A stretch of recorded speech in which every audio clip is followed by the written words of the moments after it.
नमस्कार दोस्तों, LS classes में आपका स्वागत है।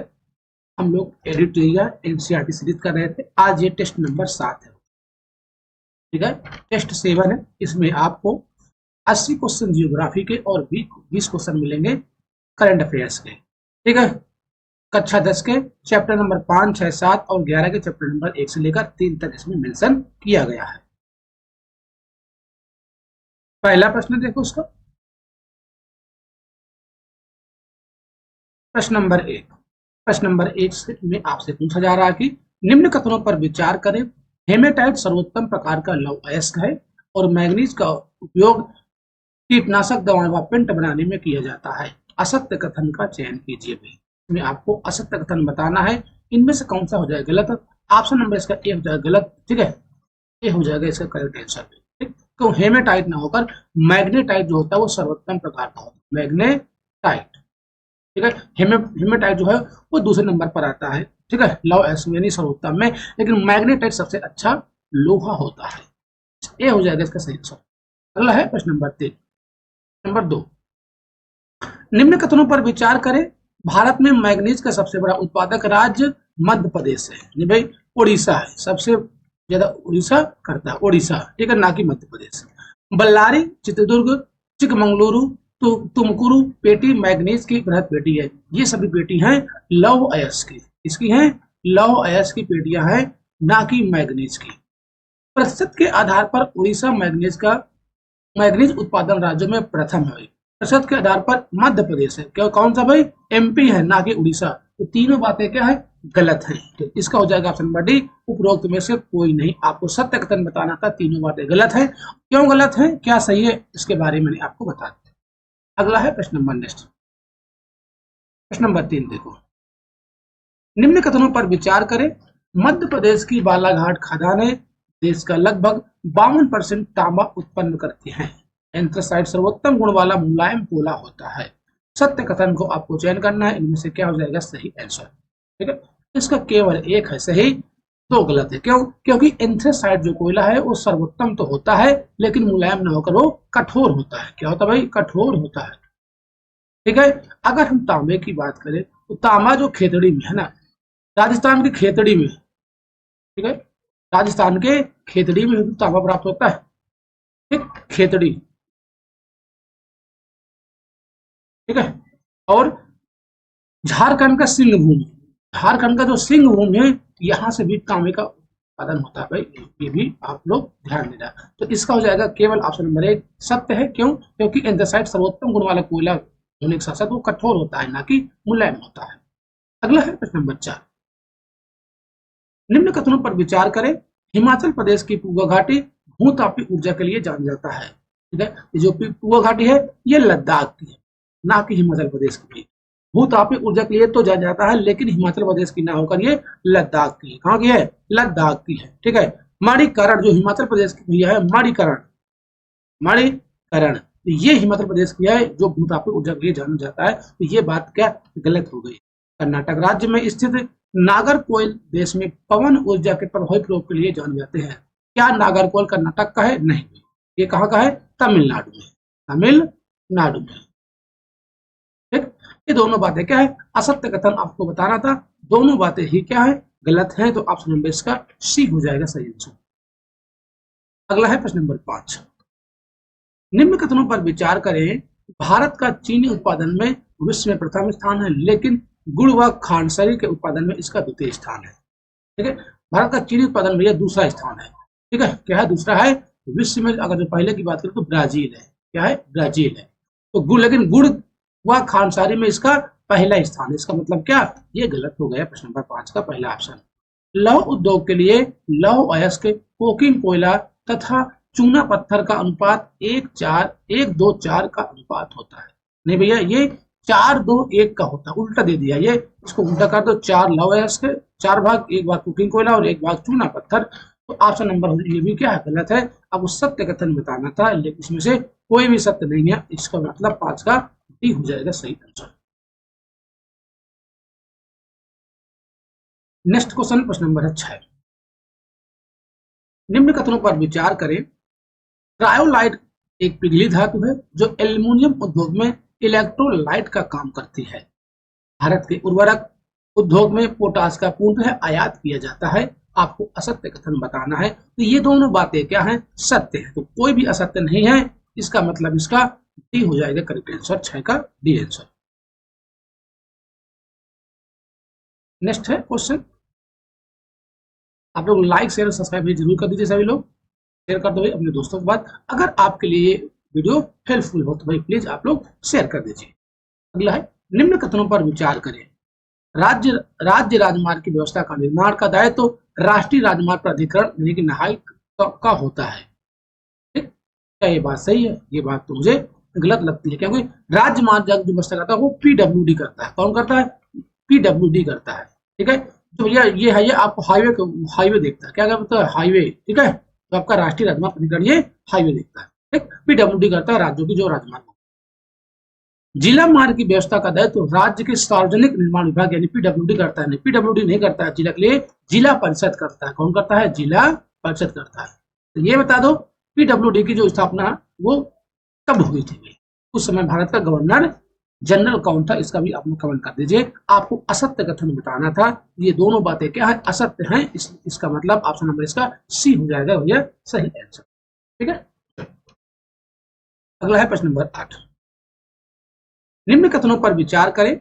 उत्तर दक्षिण गलियारा श्रीनगर को कन्याकुमारी जोड़ता है। जो उत्तर दक्षिण गलियारा है क्या श्रीनगर यहां से कन्याकुमारी जोड़ता है? बिल्कुल बात है, ये सही लग रही है। ठीक है,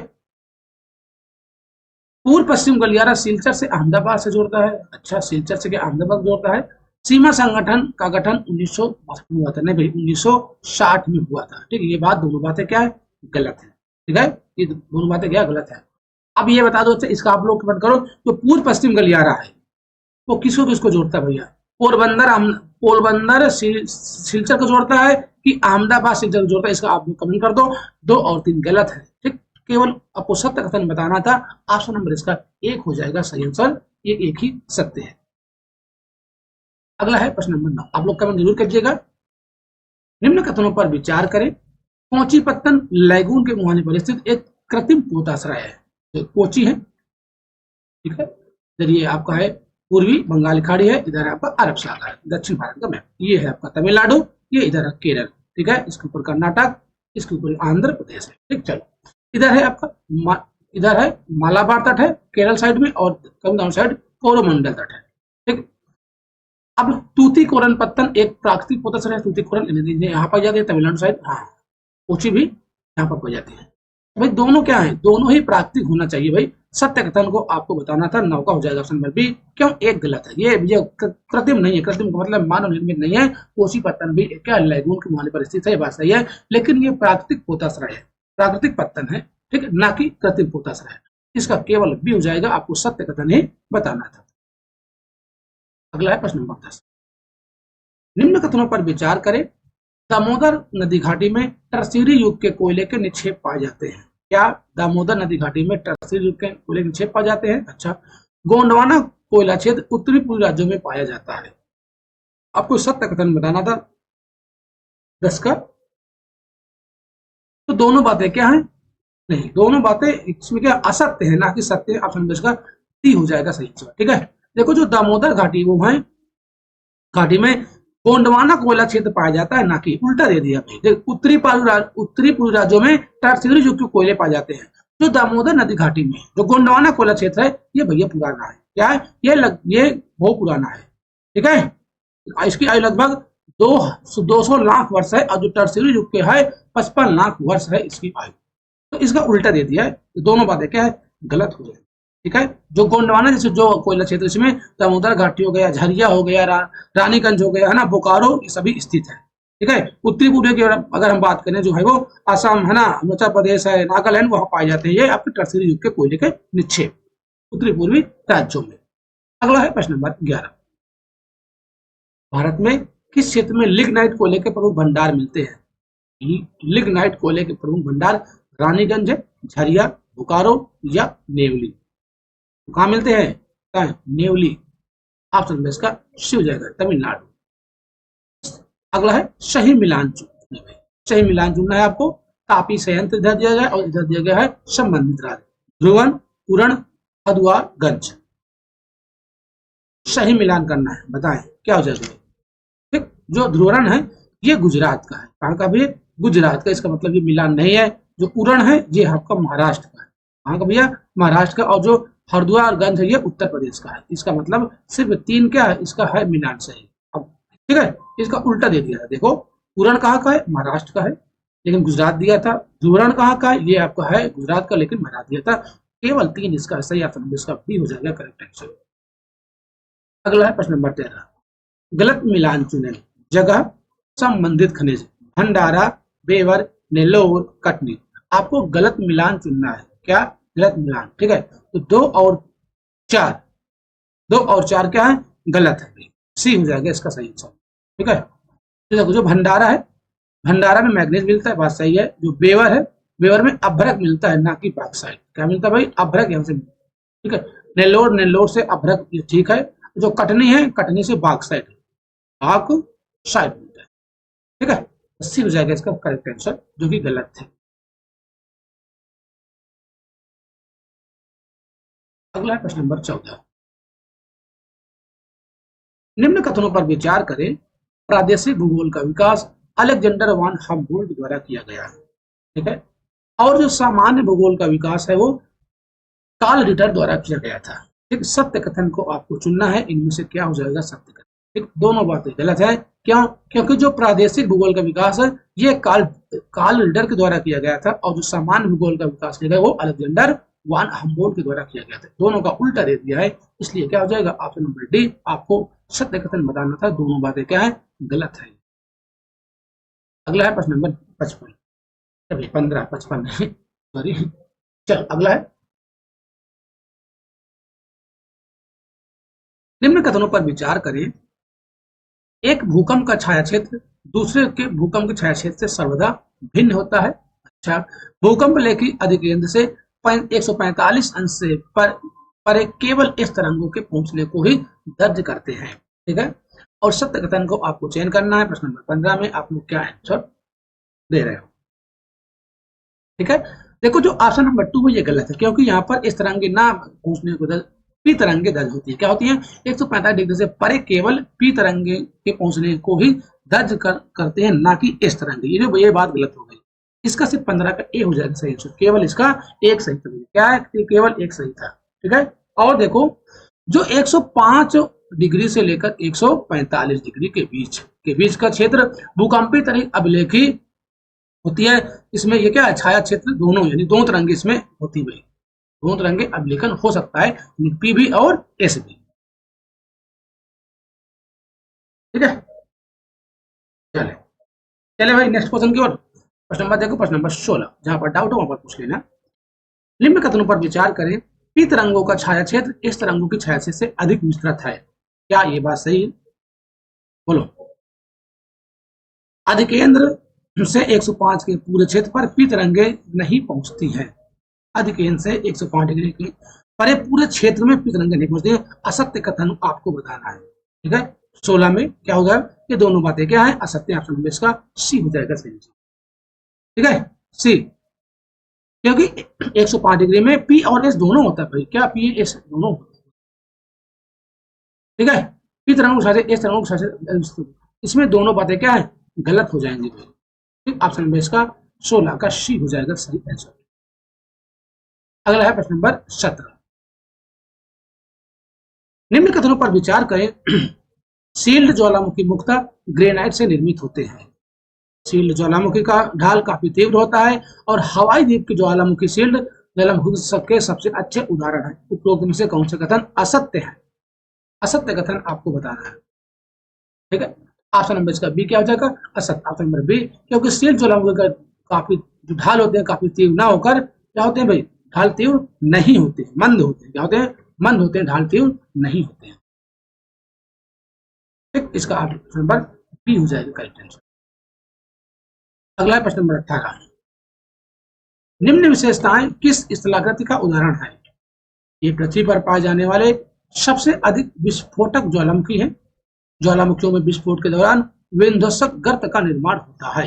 इन्हें लावा प्रदान करने वाले मैग्मा के भंडार इनके पास ही स्थित होते हैं। ये किस प्रकार के ज्वालामुखी की बात हो रही है? चिल्ड मिश्रित ज्वालामुखी या ज्वालाकुंड या मध्य महासागरीय कटक ज्वालामुखी। ठीक है, किसकी बात हो रही भाई? 18 का सी ज्वालामुखी कुंड की बात हो रही है, सी हो जाएगा इसका करेक्ट आंसर।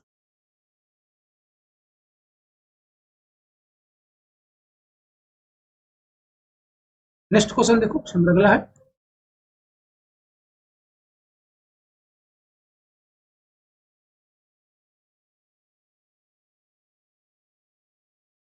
प्रश्न नंबर 19। प्रश्न नंबर 19 है, ज्वालामुखी अंतर्भेदी आकृतियों के संबंध में नीचे दिए गए युग्मों पर विचार करें।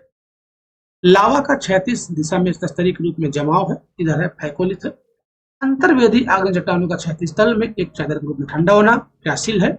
लावा का दरारों में धरातल के लगभग समकोण अवस्था में ठंडा होकर दीवार की भांति रचना क्या डाई कहलाता है? इनमें से क्या आपको संबंध में आपको कौन से युग में सुमेलित है ये पूछा गया है, सत्य वाले पूछा गया है। ठीक है, चलिए A B C D, A B C D, इसी को सी क्या है? सुमेलित है। इसका ए यानी कि 2 3 सुमेलित है, ए सुमेलित नहीं है क्योंकि उसको इसको फैकोलिथ न कहकर लैपोलिथ कहते हैं। क्या कहते हैं? लैपोलिथ कहा जाता है। नेक्स्ट है प्रश्न नंबर 20। निम्न कथनों पर विचार करें। टीलाइट बेसाल्ट चट्टानें हैं जो हिमानी निक्षेपण से निर्मित होती है। क्या टीलाइट बेसाल्ट चट्टानें हैं भाई? नहीं भैया, ये बेसाल्ट नहीं होती है, ये होती है अवसादी चट्टानें। कौन सी होती है? अवसादी चट्टानें होती है। ये बात क्या गलत हो गई? हिमानी निर्मित टीलाइट चट्टानें पुरातन जलवायु और महाद्वीपों के विस्थापन के प्रमाण प्रस्तुत करते हैं। अच्छा, प्रश्न नंबर 20 में आप लोग किधर जा रहे हो? आपको सत्य कथन बताना था भैया, ये सत्य है, ऑप्शन नंबर 1 गलत है, तो इसका मतलब ऑप्शन नंबर बी हो जाएगा सही इसका आंसर। चलो, चाय पीना तो आती है आपको।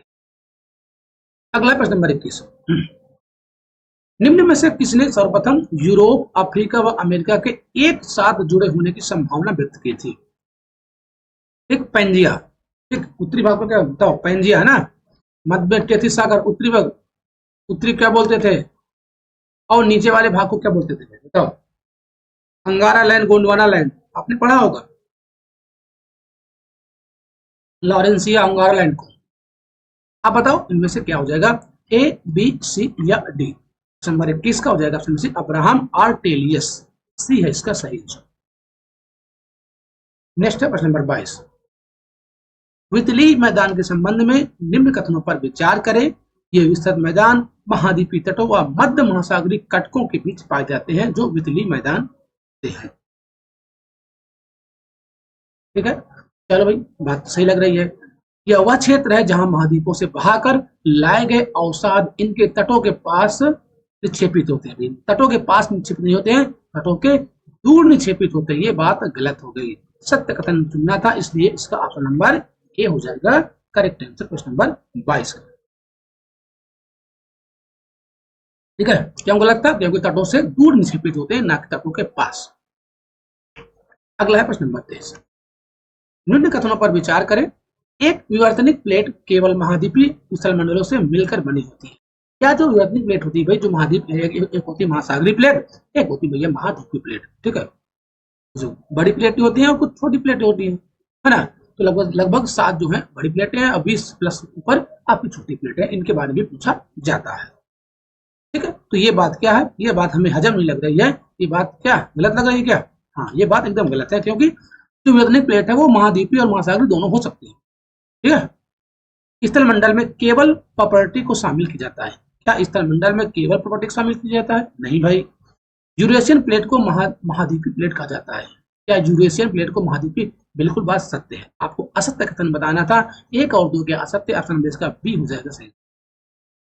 ठीक है, अगला है प्रश्न नंबर नेक्स्ट नंबर है 24। नंबर 24 है, निम्न कथनों पर विचार करें। नजका प्लेट उत्तरी अमेरिका और प्रशांत महासागरीय प्लेट के बीच स्थित है। क्या जो नजका प्लेट है वो उत्तरी अमेरिका और प्रशांत महासागरीय प्लेट के बीच स्थित है? नहीं भैया, ये दक्षिण अमेरिका व प्रशांत महासागर, दक्षिण अमेरिका व प्रशांत महासागर के बीच में स्थित है। ये बात क्या गलत हो गई? फिलीपीन प्लेट यह एशिया महाद्वीप और प्रशांत महासागरीय प्लेट के बीच स्थित है।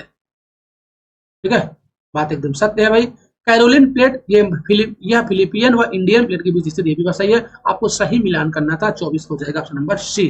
केवल इसका एक क्या था, गलत था। क्यों? नस्का प्लेट वो दक्षिण अमेरिका और प्रशांत महासागरीय प्लेट के बीच स्थित है। अगला है प्रश्न नंबर 25।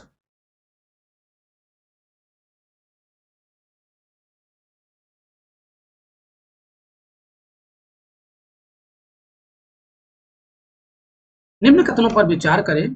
अपसारी सीमा पर नई प्रॉपर्टी का निर्माण होता है। क्या जो अपसारी सीमा होती है वहां पर नई प्रॉपर्टी का निर्माण होता है? अच्छा, रूपांतरण सीमा पर नई प्रॉपर्टी का निर्माण और नई प्रॉपर्टी का विनाश दोनों होता है। मध्य अटलांटिक कटक अभिसारी सीमा का उदाहरण है। फिर एक होता है अभिसारी, एक होता है अपसारी। अभिसारी, एक अपसारी। तो आपको असत्य कथन बताना था। इनमें से 25 में ऑप्शन नंबर क्या हो जाएगा भाई?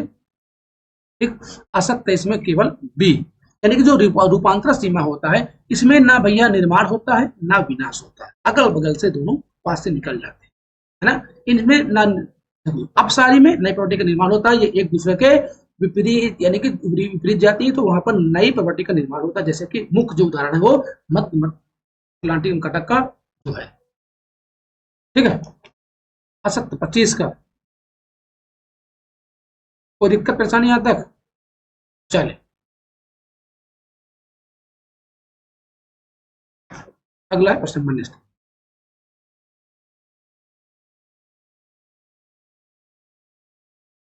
प्रश्न नंबर है 26।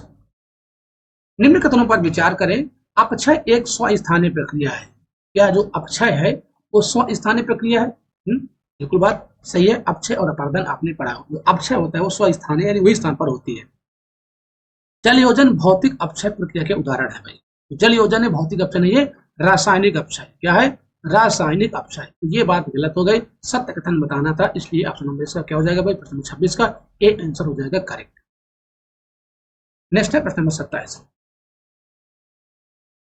निम्न में से किस हिमनद स्थल रूप का विकास हिमनद दरारों में भारी भारी चट्टानी मलबे के भरने और उसके बर्फ के नीचे रहने से होता है? हिमानी घाउत मैदान या एस्कर या ड्रमलिन या हॉर्न? नंबर 27 हो जाएगा ऑप्शन नंबर सी ड्रमलिन। किसका होता है भाई? ड्रमलिन का। ड्रमलिन ऑप्शन नंबर इसका सी हो जाएगा सही आंसर। नेक्स्ट है प्रश्न नंबर 28। निम्न कथनों पर विचार करें। अधिकतर सर्क हिमनद घाटियों के शीर्ष पर पाए जाते हैं। सर्क गहरे लंबे व चौड़े गर्त हैं जिनकी दीवार मंद ढाल वाली सीधी व अवतल होती है। सत्य कथन आपको बताना है, इनमें से क्या हो जाएगा। ठीक है, देखो पहला तो सही है, दूसरा गलत है। क्यों गलत है? क्योंकि इनकी जो ढाल होती है वो तीव्र ढाल होती है ना कि मंद। क्या होती है भाई? तीव्र ढाल होती है ना कि मंद होती है। इसलिए ऑप्शन नंबर आपको इसका ए हो जाएगा। केवल आपको ए एक सत्य है। नेक्स्ट है प्रश्न नंबर 29।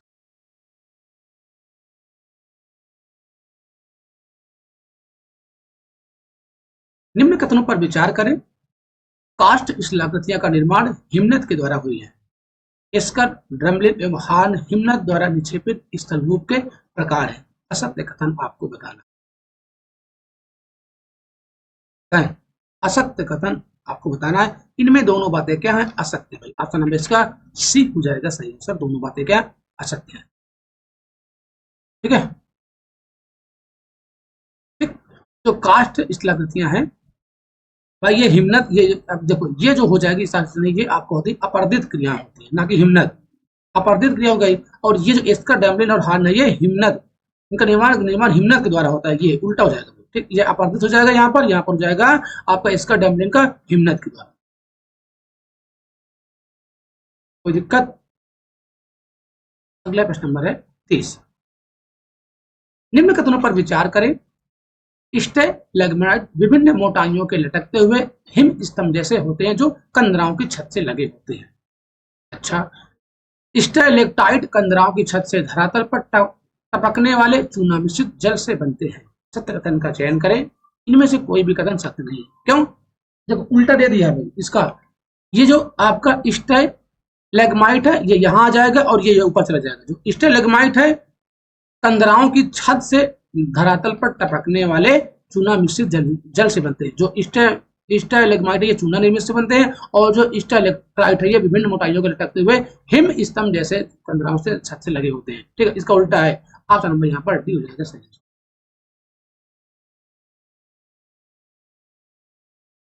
अगला है प्रश्न नंबर 31। निम्न कथनों पर विचार करें, एवरेस्ट चोटी हारने का उदाहरण है।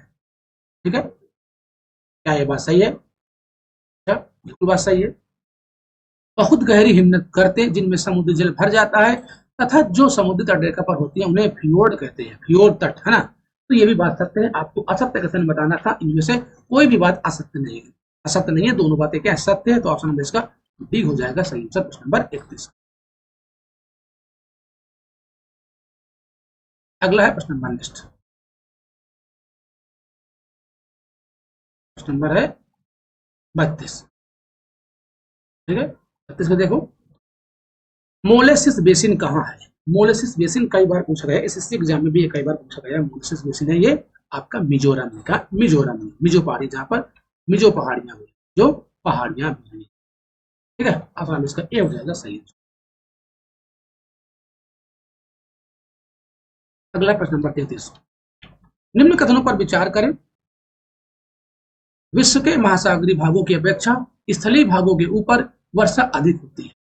क्या महासागरीय भागों की अपेक्षा स्थलीय भागों के ऊपर वर्षा अधिक होती है? अच्छा, विषुवत से 35 से 40 उत्तरी दक्षिणी अक्षांशों के मध्य पूर्वी तट पर बहुत अधिक वर्षा होती है। असत्य कथन को आपको चुनना है, प्रश्न नंबर 33। ठीक है, 33 का ये एक क्या असत्य है, ऑप्शन नंबर इसका ए हो जाएगा सही आंसर। क्यों? क्योंकि महासागरीय भागों की अपेक्षा स्थलीय भागों में नहीं, महासागरीय भागों में ज्यादा वर्षा होती है। ओके, ये हो जाएगा इसका सही आंसर प्रश्न नंबर 33 का। अगला प्रश्न नंबर 34। निम्न कथनों पर विचार करें, ओस के बनने के लिए ओसांग जमाव बिंदु के नीचे होना चाहिए। भाई ओसांग जो है वो जमाव बिंदु के ऊपर होना चाहिए, ना कि नीचे होना चाहिए, ये बात गलत हो गई। ओस बनने के लिए सबसे उपयुक्त अवस्थाएं साफ आकाश, शांत हवा, उच्च सापेक्ष आर्द्रता और ठंडी व लंबी रातें होती हैं। बिल्कुल बात ये सही है, इसलिए ऑप्शन नंबर इसका बी हो जाएगा सही आंसर। क्यों? क्योंकि आपको सत्य कथन नहीं बताना था। आपने देखा होगा भाई, ठंडी में देखा होगा आपने, जैसे कि अगर मान लो मौसम साफ रहता है ना, तो ओस ज्यादा पड़ती है, अगर मौसम बदली है तो ओस नहीं पड़ती। आपने इसका प्रत्यक्ष अनुभव किया भी होगा। ठीक है, गांव से बिलोंग करते होंगे तो ज्यादा अनुभव किया होगा, खेत गए होंगे। प्रश्न नंबर 35। निम्न कथनों पर विचार करें, कपासी मेघ हमेशा सफेद रंग के होते हैं। अच्छा, क्या कपासी मेघ है वो सफेद रंग के होते हैं? नहीं भैया, जो पछाब मेघ मेघ होते हैं, पछाब पछाब मेघ, ये हमेशा सफेद रंग के होते हैं, ना कि कपासी। तो एक क्या हो गया, इसका गलत हो गया। अब जहां पर एक हो उसको भैया ऑप्शन तो भले ही उड़ा दो, ये तो भले ही उड़ गए। पछाब पछाब मेघ का निर्माण 8,000 से लेकर 12,000 मीटर की ऊंचाई पर होता है। अच्छा, चलो भैया देखते हैं हम लोग। बात तो सही है। वर्षा मेघ मोटे जलवाष्प की आकृति विहीन संघित होते हैं, ठीक है, ये बात सही है। पछाब कपासी और एवं कपासी वर्षा मेघ ऊंचे बदल नहीं भाई, ऑप्शन नंबर इसका बी हो जाएगा 35 का सही आंसर। अगला प्रश्न नंबर नेक्स्ट, प्रश्न नंबर 36। कोपन की जलवायु वर्गीकरण के अनुसार निम्न कथनों पर विचार करें।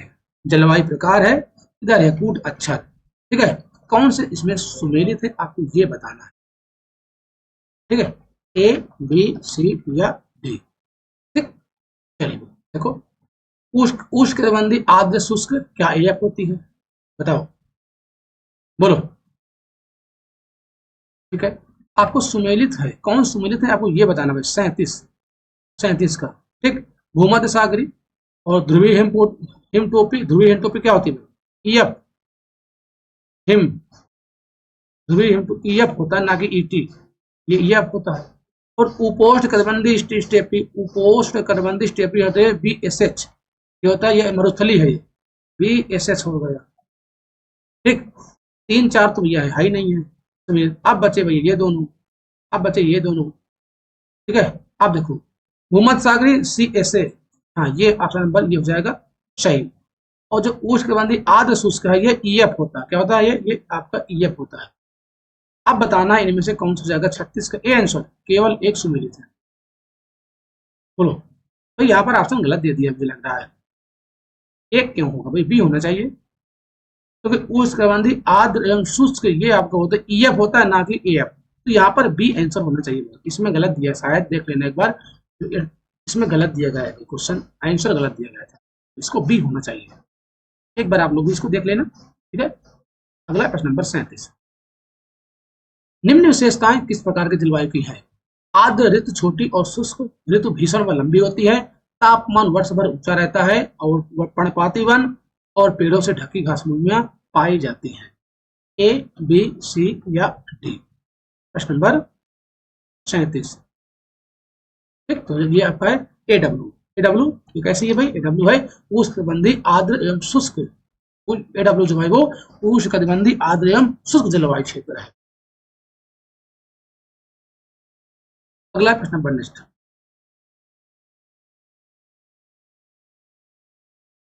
प्रश्न नंबर 38, प्लेट्यू प्लेट्यू स्टेशन पर किस प्रकार की जलवायु पाई जाती है? डीडब्ल्यू, ईटी, ईएफ या एएम? ठीक, तो ये ईएफ प्रकार की पाई जाती है, हिमटोप जलवायु। क्या हिमटोप की जलवायु होती है? प्लेट्यू स्टेशन, यानी यहाँ पर ठंडी ज्यादा होती है। अगला है प्रश्न नंबर 39, निम्न कथनों पर विचार करें। मध्यमंडल में पराबैंगनी किरणें ऑक्सीजन को ओजोन में बदल देती हुई, मध्यमंडल नहीं, समतापमंडल में, समतापमंडल में जो ओजोन गैस पाई जाती है वो O3 हो, वो आपकी समताप मंडल में पाई जाती है, समताप मंडल के थोड़ा ऊपर पाई जाती है समताप मंडल। ठीक है, यहाँ पर मौसम क्या तापमान समान रहता है, यहाँ पर हवाई जहाज है यहीं पर चलते हैं, है ना। क्षोभ मंडल में जितनी मौसम संबंधी घटनाएं होती है वो सारी क्षोभ मंडल में होती है। ठीक है, समताप मंडल के ऊपर मध्यमंडल आपका पाया जाता है। वन और महासागर कार्बन डाइऑक्साइड कुंड होते हैं। ठीक है, बिल्कुल बात ये सही है। क्योटो प्रोटोकॉल का संबंध ग्रीन हाउस गैस के उत्सर्जन को कम करने से है।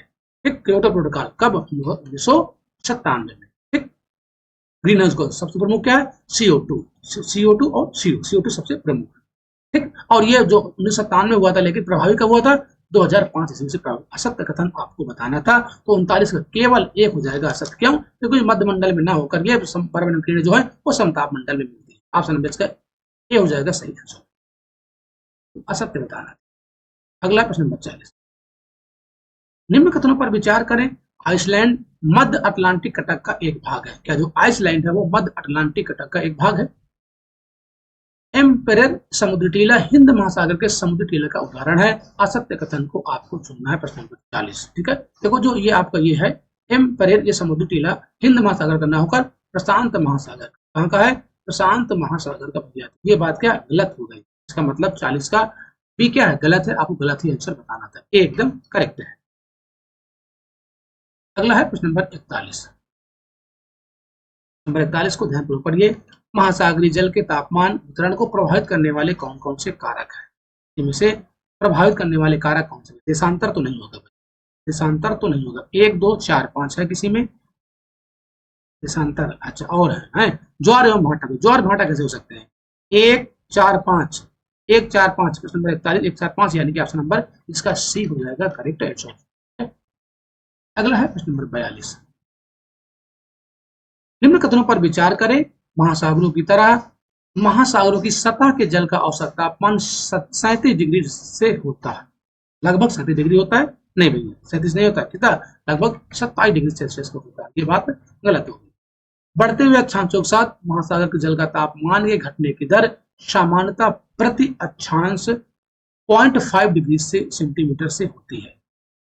ठीक है, क्या बात सही है? बात तो में सही लग रही है भाई।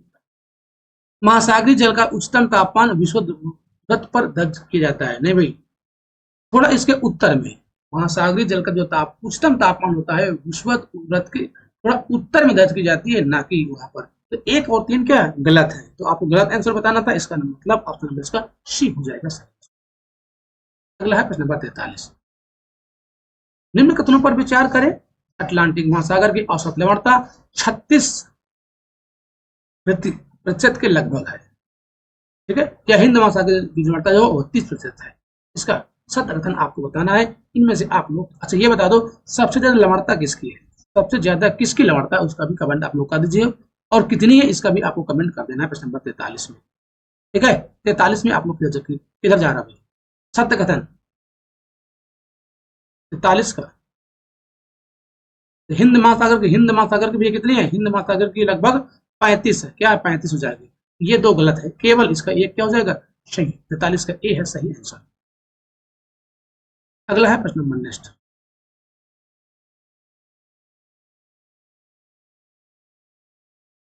प्रश्न नंबर 44। नंबर 44 है, निम्न कथनों पर विचार करें, निम्न कथनों पर आपको विचार करना है। ठीक है, संकटापन्न प्रजातियां, सुभेद प्रजातियां, इसको मैं थोड़ा छोटा कर लेता हूं तो शायद आपको और क्लियर दिखाई दे अच्छे से, क्योंकि सारा क्वेश्चन दिखाई दे, ऑप्शन तो दिखाई दे। ठीक है, और दुर्लभ प्रजातियां, उपरोक्त में से युग्म सुमेलित है, आपको बताना है इनमें से कौन सा सुमेलित है युग्म, ये बताना है आपको। प्रश्न नंबर कौन सा है 44।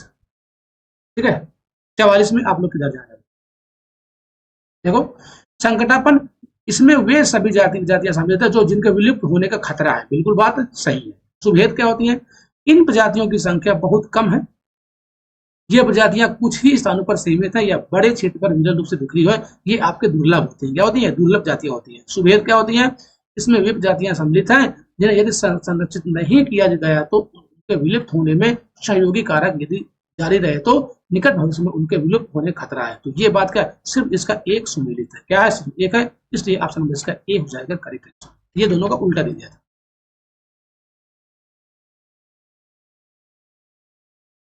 ठीक है, चल अगला हम लोग देखते हैं नेक्स्ट क्वेश्चन,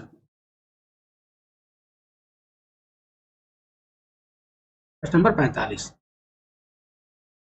निम्न कथनों पर विचार करें, आयुसीएन की रेड लिस्ट के अनुसार रेड पांडा को दुर्लभ प्रजाति के अंतर्गत शामिल किया गया है। रेड पांडा को क्या दुर्लभ, बोलो। ठीक है, रेड पांडा को संकटापन श्रेणी में है। ठीक है, संकटापन में ना कि दुर्लभ में है, ये बात गलत हो गई। आयुसीएन का पूर्ण विस्तार international union for the conservation of nature है। अच्छा, असत्य कथन को आपको चुनना है, तो 45 में आप लोग किधर जा रहे हो, दोनों बातें क्या है असत्य है, इसका नंबर सिर्फ जाएगा। देखो IUCN international union for the conservation of nature and natural resources होता है इसका फुल फॉर्म, दोनों बातें क्या है गलत थी। नंबर 45 में अगला प्रश्न नंबर नेक्स्ट, जलधारा से संबंधित आ गया, जलधारा से संबंधित आ गया है, इसके बारे में आपको अलग से बता दूं। ठीक है, जो देखो ध्रुवों से भूमध्य सागर की ओर चलती है, सॉरी भूमध्य रेखा की ओर चलती है, अगर मान लो ध्रुव है यहाँ से भूमध्य रेखा की ओर चलती है वो ठंडी होती है, जो भूमध्य जो रेखा है आपकी यानी विषुवत रेखा है जो है ना, अगर ये चलती इधर चलती है ध्रुवों की तरफ से वो आपकी गर्म होती है। तो अग्लुहास है, ऑकलैंड है, कैलिफोर्निया है, कनारी है या क्यूरोसिया है, आपको यहाँ पर बताना क्या है सही सुमेलित बताना है। प्रश्न नंबर 46। ठीक है, ठीक, इसमें आपको जो कैलिफोर्निया तो कनारी, कनारी शीत है, हाँ बिल्कुल बस कनारी शीत है। क्यूरोसियो, क्यूरोसियो गर्म है, ये 4 और 5, 4 और 5 सुमेलित है, बाकी ये क्या है वही गलत है। ठीक है, ये गलत हो जाएंगे। ठीक, अल्गुहास क्या हो जाएगी भैया आपकी गर्म हो जाएगी, गर्म हो जाएगी, फॉकलैंड ठंडी हो जाएगी और कैलिफोर्निया ठंडी हो जाएगी। ठीक है, अगला है प्रश्न नंबर नेक्स्ट 46 का हो जाएगा बी आंसर। प्रश्न नंबर 47 देखो, ज्वार के प्रकार है, इधर विशेषताएं, अर्धदैनिक ज्वार है, दैनिक ज्वार है या मिश्रित ज्वार है। गलत मिलान चुने, इनमें से कौन सा गलत मिलान है, गलत मिलान बताएं, ए बी सी या डी। ठीक है, मिश्रित ज्वार क्या होता है, इसके 47 है ना 47, इसके अंतर्गत ज्वार भाटा की ऊंचाई में भिन्नता होती है। अच्छा चलो भाई, दैनिक ज्वार क्या होते हैं, इसके अंतर्गत प्रत्येक दिन 2 उच्च और 2 निम्न ज्वार आते हैं। नहीं, दैनिक में होते हैं, इसमें प्रतिदिन एक दैनिक हो जाएगा एक, इसमें प्रतिदिन केवल एक उच्च एक ज्वार होते हैं। ठीक है, और अर्धदैनिक क्या होता है, इसके अंतर्गत प्रत्येक दिन 2 उच्च और 2 ज्वार आते हैं। तो यहाँ पर भैया सिर्फ हमें लगता है सही गलत सुमेलन है, सिर्फ 3 क्या 3 सही सुमेलित है और 1 2 क्या गलत है, ऑप्शन नंबर इसका बी होना चाहिए सही आंसर। ठीक है, 47 का बी हो जाएगा करेक्ट आंसर। ठंडी हो गई। अगला प्रश्न नंबर नेक्स्ट, प्रश्न नंबर 48 देखो, निम्न कथनों पर विचार करें, कच्छ के रण के दुर्गा दुवानी में ज्वारों का इस्तेमाल कर विद्युत संयंत्र लगाया जा रहा है। अब बताओ क्या दुर्गा दुवानी कच्छ के रण में है? ये तो भैया पश्चिम बंगाल में है। कहाँ है? ये है पश्चिम बंगाल में। ठीक है, ये बात क्या गलत हो गई। ज्वार भाटा तलछटों को डिसिल्टेशन में मदद करते हैं। ठीक, ये बात एकदम सत्य है। आपको सब तक तन बताना था, इसलिए ऑप्शन नंबर इसका बी हो जाएगा करेक्ट आंसर। अगला है प्रश्न नंबर 49। निम्न कथनों पर विचार कीजिए। तरंग गति को नाट में मापा जाता है। क्या तरंग गति को नाट में मापते हैं? अच्छा, दो लगातार शिखरों या गर्तों के बीच की लंबवत दूरी को तरंगदैर्घ्य कहते हैं। लंबवत दूरी पूछा गया, ठीक, लंबवत दूरी को नहीं, क्षैतिज दूरी को भैया तरंगदैर्घ्य कहते हैं। इसको क्षैतिज दूरी को कहते हैं, ना कि क्षैतिज। ठीक है, तो ये बात गलत हो गई। केवल इसका ऑप्शन नंबर ए हो जाएगा सत्य कथन, क्योंकि आपको सत्य कथन ही बताना था प्रश्न नंबर 49 में। अगला प्रश्न नंबर 50। उष्णकटिबंधीय चक्रवात की उत्पत्ति व विकास हेतु अनुकूल स्थितियां क्या है? बहुत समुद्री सतह, बृहद समुद्री सतह, या समुद्री सतह का तापमान हो 27 डिग्री सेल्सियस से कम, नहीं 27 डिग्री सेल्सियस अधिक होना चाहिए भाई, ना कि कम। ये बात गलत हो गई। ठीक है, अब दो जहां पर है उसको तो मुझे पहले काट दो। अब भैया दो यहाँ, दो यहाँ भी है और यहाँ भी है, इसका है, यानी कि भाई सिंपल सी बात है, इसका ऑप्शन नंबर ए हो जाएगा सही आंसर। ठीक, क्योंकि कोलराइज बल का अभाव नहीं, प्रभाव होता है भाई। ऊर्ध्वाधर पवनों गति में अंतर अधिक होना, अंतर कम होना चाहिए भाई। समुद्र तल के ऊपरी ऑप्शन, ये बात सही है। 1 और 5 क्या है? सही, बाकी सभी बातें क्या है? गलत हो जाएंगे। ठीक है, चले प्रश्न नंबर 51 को हम लोग आधे क्वेश्चन कर चुके हैं, 1/2 और बचे आपके। निम्न कथनों पर विचार कीजिए। घोलरंध्र व डोलाइन कंदराओं की छत के गिरने से या पदार्थों के स्खलन द्वारा आपस में मिल जाते हैं, जिससे लेपिस का निर्माण होता है। अच्छा, लेपिस का निर्माण होता है। प्रश्न नंबर क्या है? 51 है। ठीक है, ये लेपिस का निर्माण ना होकर इसकी का घाटी रंध्र या युवाला का निर्माण होता है। घाटी रंध्र या इसी को युवाला का निर्माण होता है। ये बात गलत हो गई भाई। चूना पत्थर चट्टानों के तल पर घुलन क्रिया द्वारा छोटे व मध्यम आकार के छोटे छोटे गोल गर्तों का निर्माण होता है, जिनके विलय पर इन्हें विलयन रंध्र कहते हैं। ये बात एकदम सत्य है। ऑप्शन नंबर इसका बी हो जाएगा प्रश्न नंबर 51 का सही। अब एक क्यों गलत है? क्योंकि वो घाटी रंध्र या युवाला का निर्माण होता है, ना कि लेपिस का निर्माण होता है। अगला प्रश्न नंबर 52। निम्न कथनों पर विचार कीजिए भाई। निम्न कथनों पर विचार करना है। स्कूल भुवन एक वेब, क्यों भग रहा है? स्कूल भुवन एक वेब पोर्टल है जिसका संबंध स्कूलों के भवन निर्माण से है। भारत का सीमांतगत क्षेत्र आदि समुद्र की ओर लगभग 21.9 किलोमीटर तक फैला है, यानी कि 12 समुद्री मील।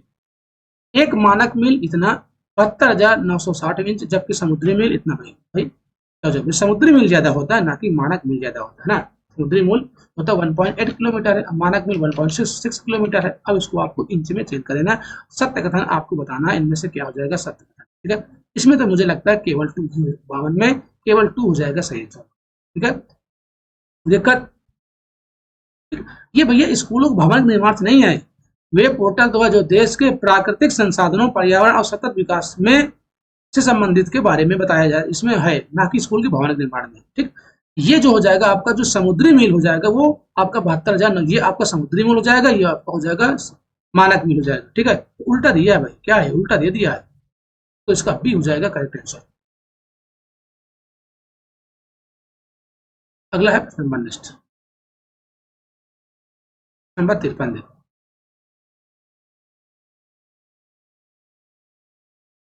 प्रश्न नंबर 53 है। निम्न कथनों पर विचार करें। सिंधु गंगा ब्रह्मपुत्र मैदान का निर्माण, भाई भग जाता है।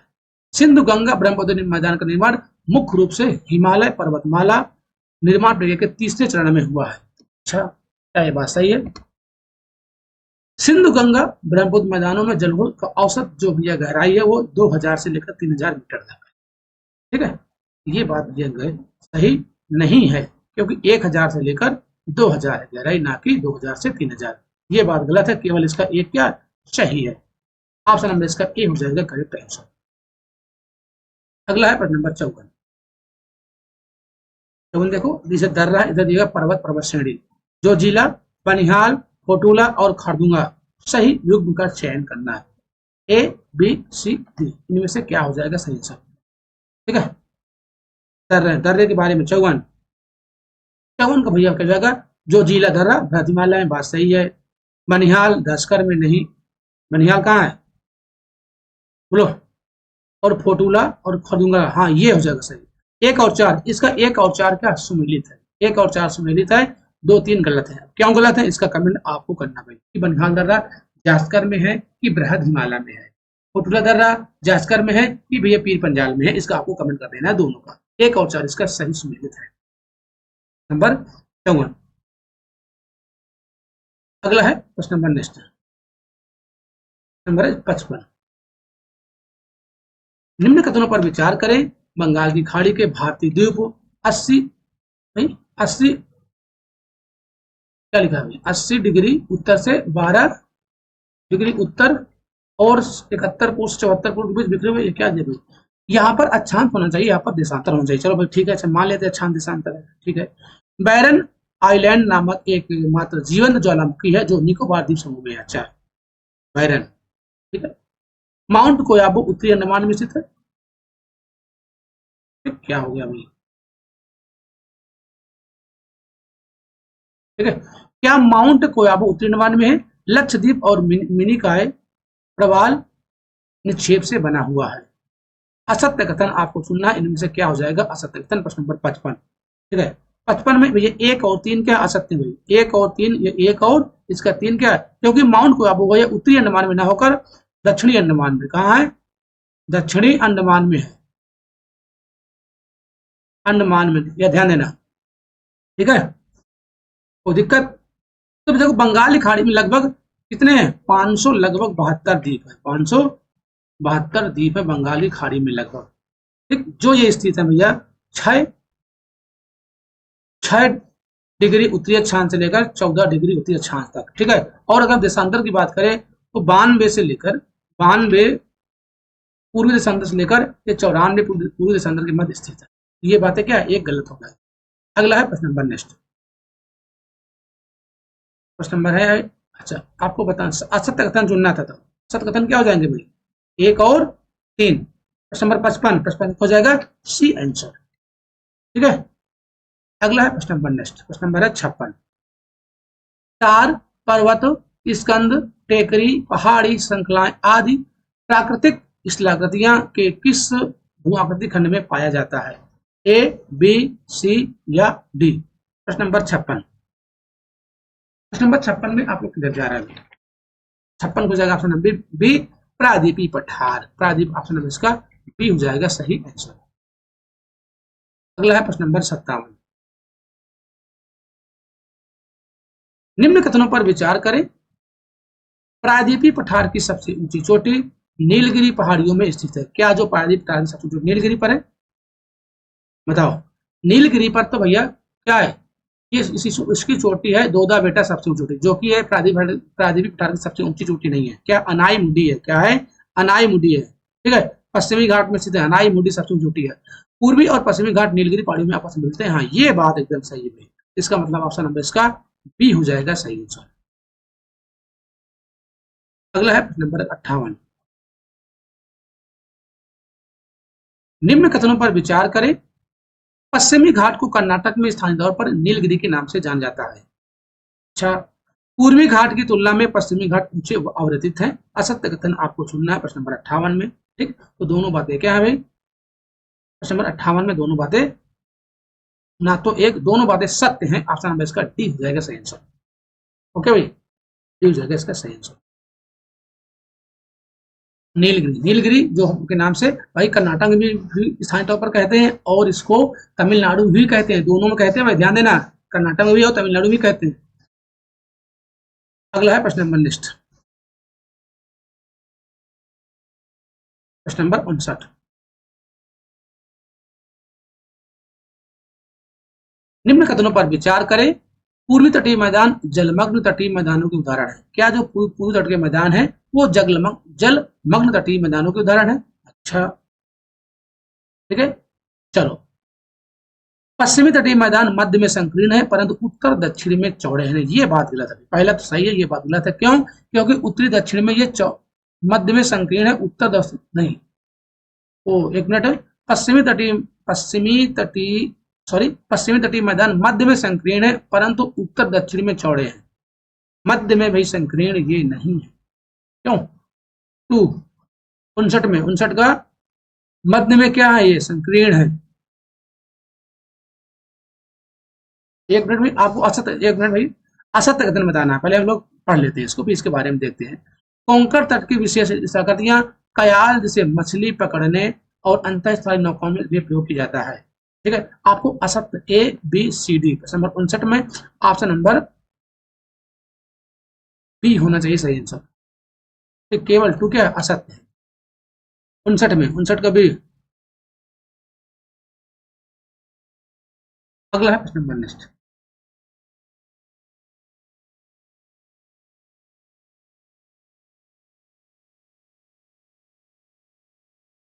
एक मिनट, कुछ प्रॉब्लम कर रहा है भाई, लैपटॉप प्रॉब्लम कर रहा है।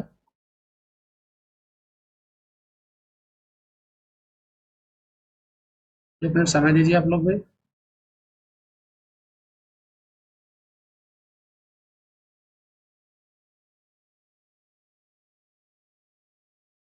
ठीक है, इस मैं क्लास को यहीं पर रोक देता हूँ। आगे हम लोग 40 क्वेश्चन आगे कर लेंगे। ठीक है, धन्यवाद।